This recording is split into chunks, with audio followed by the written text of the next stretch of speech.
Hi, I'm Peter Rose, founder of Longwood Currency Trading.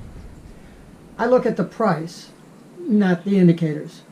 I've had a couple of comments from some of my past videos where I've been talking about the entry process of trading, and that my process is getting up in the morning and looking at the screen. And I've made the statement a couple of times that within 15 seconds I can tell whether there's going to be a trade or something to do. If there's something to do, I'll sit down, do some analysis, and either do it or not do it. If there's nothing to do, I'm not going to sit there and try to create a trade. I'm just going to go get another cup of coffee and see what else I've got to do for the day. I'm not going to sit there and look for a trade, because if you look for a trade, you're going to find it. So the statement that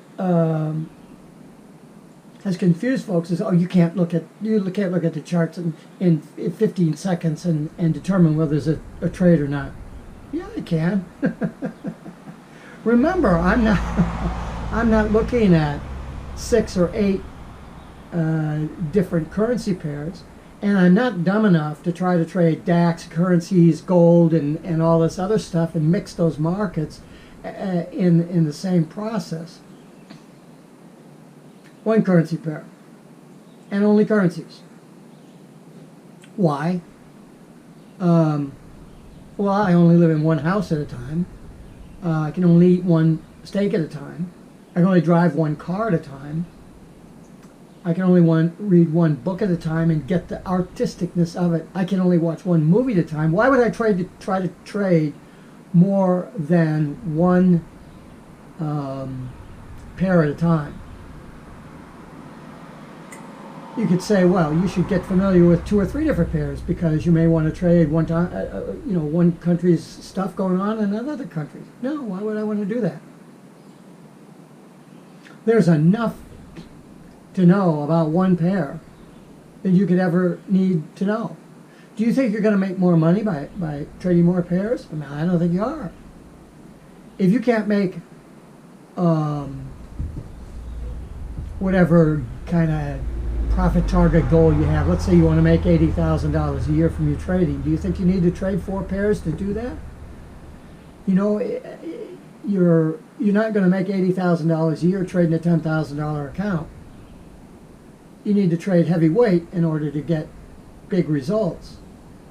So I think the misnomer here is that you're misinterpreting the whole idea of trading.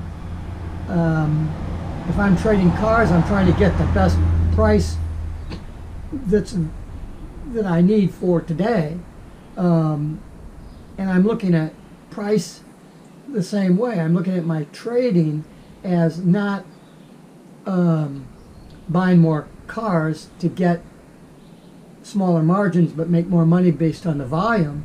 I'm just trying to get the best value that I can for trading that car. If I want to make more money, I trade a higher value car.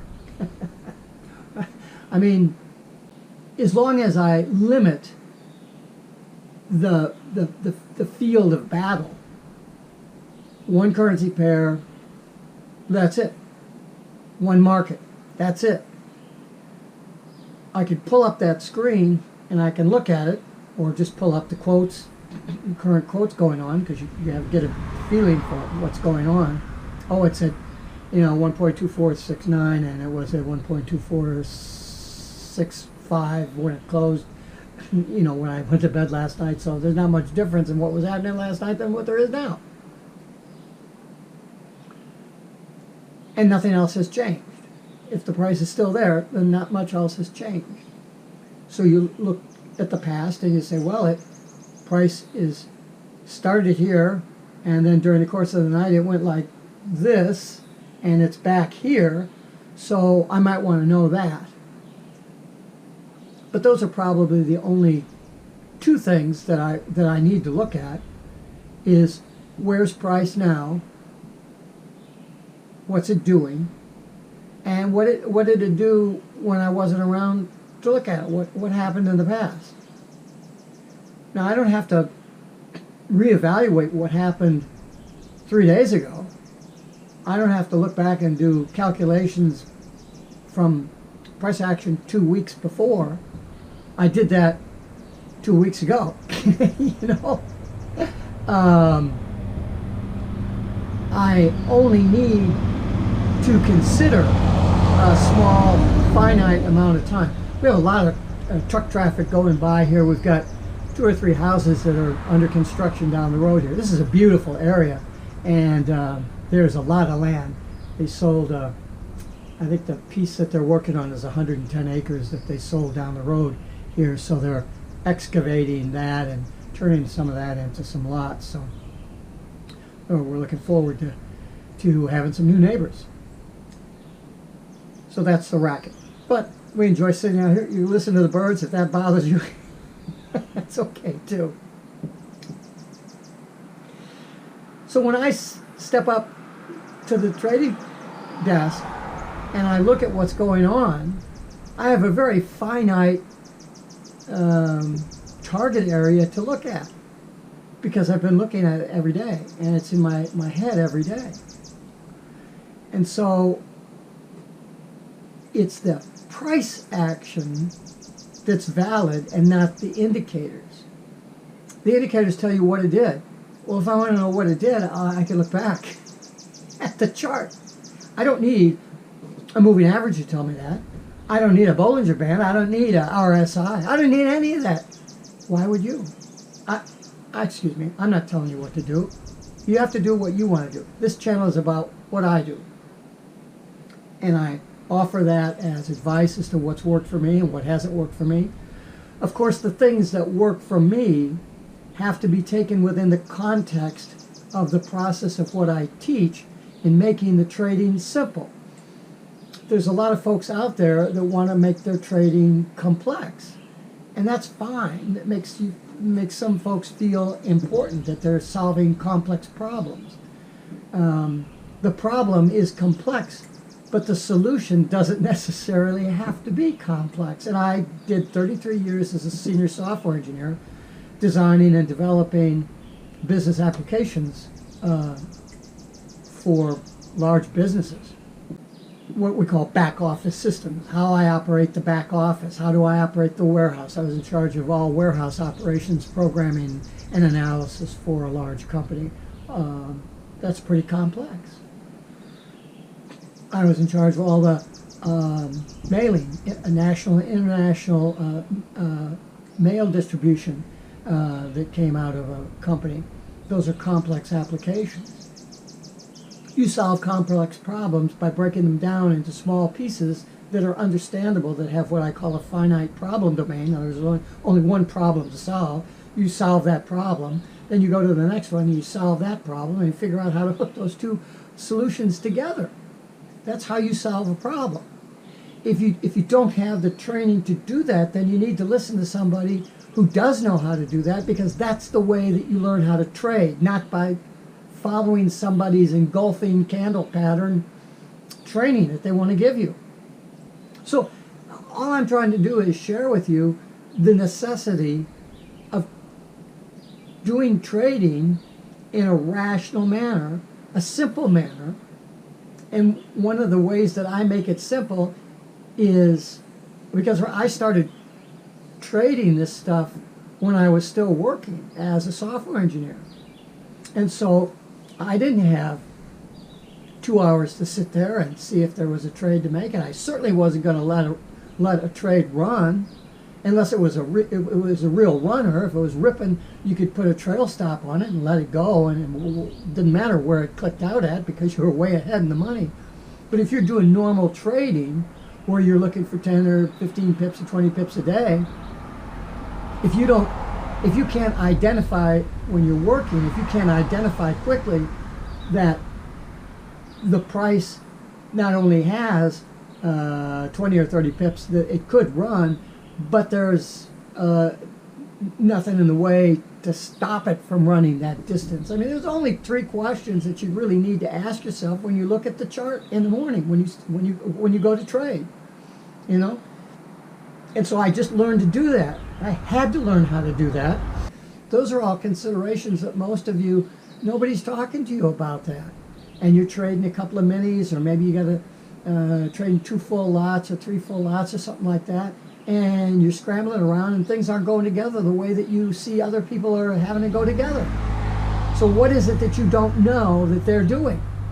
Well, they're telling you everything that supposedly they know about the indicators and the stochastics and all the rest of the stuff, and you're scrambling around taking all these indicators and trying to put them together into a useful pattern of action.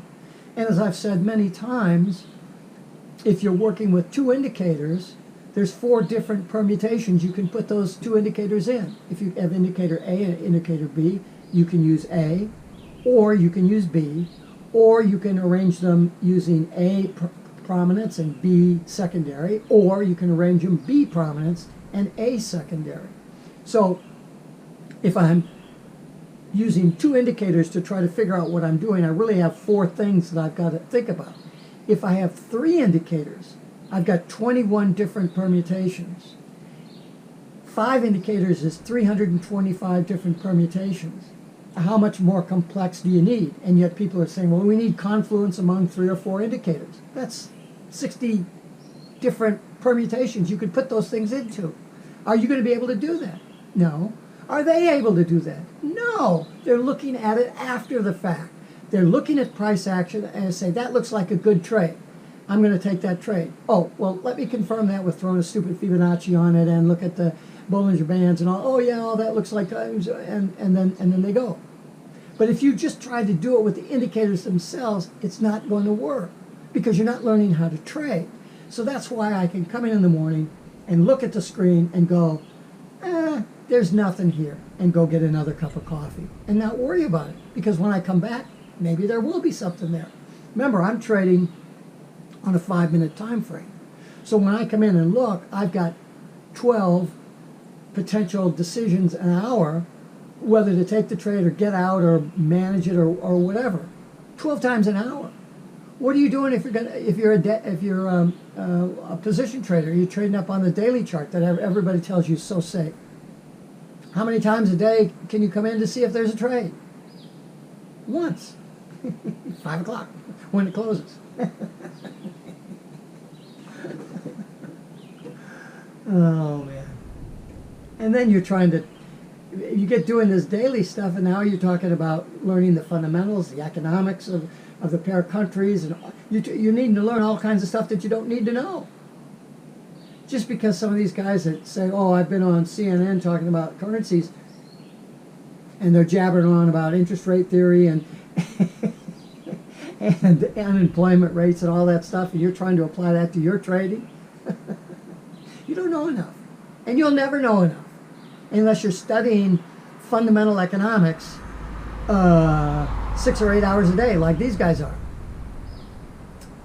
Make it simple.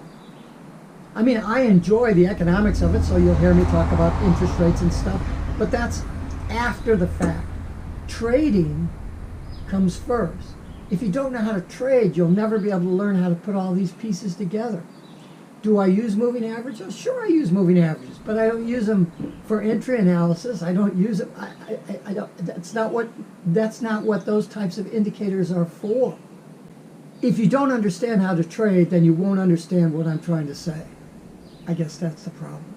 And so the real thing that I would ask you to do is find somebody that can teach you how to trade instead of indicators.